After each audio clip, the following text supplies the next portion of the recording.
नमस्कार.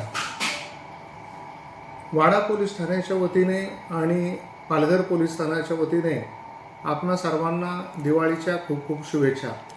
या दिवाळीच्या आनंदाच्या सणाच्या काळामध्ये आपण लहान मुलांना फटाके वाजवण्यासाठी किंवा इतर गोष्टी ज्या सण उत्सवामध्ये विद्युत रोषणाईसाठी वापरतो त्यावेळी योग्य काळजी घ्यावी आणि आपण लहान मुलांच्या सोबत राहणं अत्यंत आवश्यक आहे. त्याचबरोबर कुठल्याही अपघात होऊ नये याची काळजी घेणं गरजेचं आहे. आपल्या या काळामध्ये बरेच लोक सणानिमित्ताने तसेच सुट्टीचा काळ म्हणून परिसरात किंवा पर्यटनाच्या निमित्तानं किंवा नातलगांकडं असे जात असतात. या दरम्यान त्यांनी स्वतःच्या घरामध्ये ठेवलेल्या किमती वस्तूंची काळजी घेणं अत्यंत गरजेचं आहे. किमती वस्तू, सोनं, नाणं, पैसे हे घरामध्ये ठेवू नयेत. ते सुरक्षितपणे बँकेमध्ये, लॉकरमध्ये असे ठेवावेत.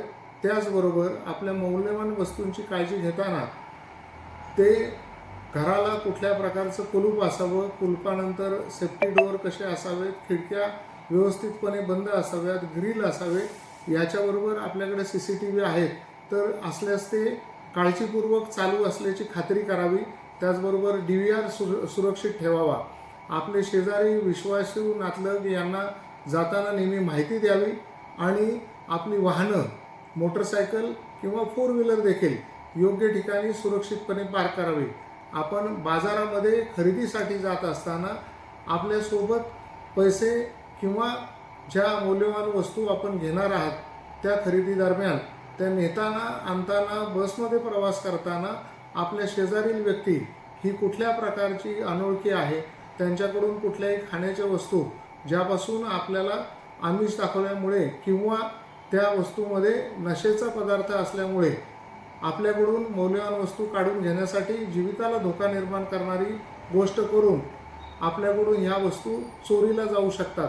अशा पद्धतीने लक्ष विचलित करून देखील चोरी करण्याचे प्रकार होतात. त्यामुळे आपलं जे साहित्य प्रवासादरम्यान आपण घेता ते निश्चितपणे सुरक्षित असावं. ते दुसऱ्याच्या ताब्यात सांभाळण्यासाठी देऊ नये.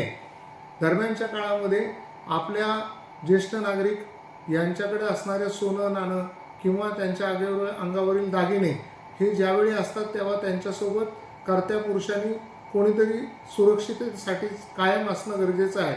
अशा वेळी जेव्हा त्यांना एकटं जायचं आहे त्यावेळी त्यांना दागिने जवळ देऊ नयेत.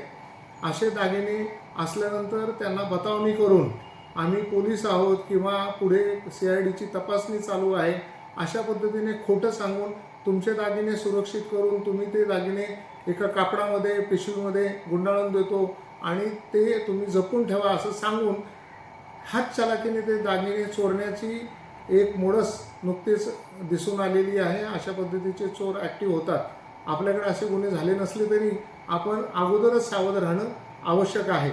या सणाच्या काळामध्ये सायबर गुन्ह्यांचं देखील शुक्रवार, विशेषतः शुक्रवार, शनिवारी बऱ्याच वेळा आपल्याला अशा पद्धतीचे कॉल येतात ज्याच्यामधून सायबर गुन्हेगार वेगवेगळी आमिषे दाखवतात. आपल्याला खरेदी दरम्यान आपण कॅन्सल केलेल्या व्यवहारातून देखील ते पुन्हा पैसे परत मिळण्यासाठी जी लिंक पाठवतात, APK फाईल पाठवतात, त्याच्यामार्फत देखील आपला डाटा हॅक करून आपलं बँक अकाउंट रिकामं होऊ शकतं.